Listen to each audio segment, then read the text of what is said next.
peduncle. And then kaning fossa, murag cavity, si interpeduncular fossa.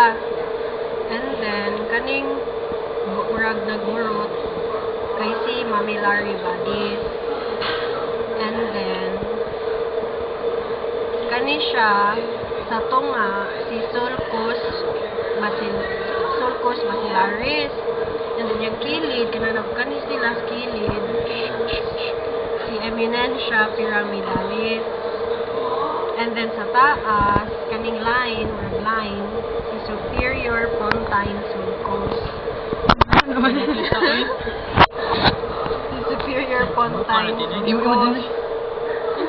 And then ang ubos kay si inferior pontine sulcus. Then ang tunga, kani si foramen cecum.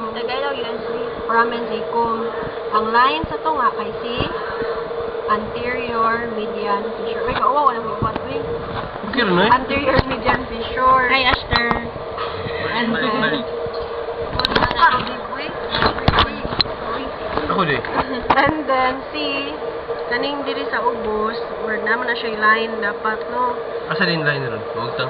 Ano klaro ko sa line Imo ilang. si anterolateral sulcus.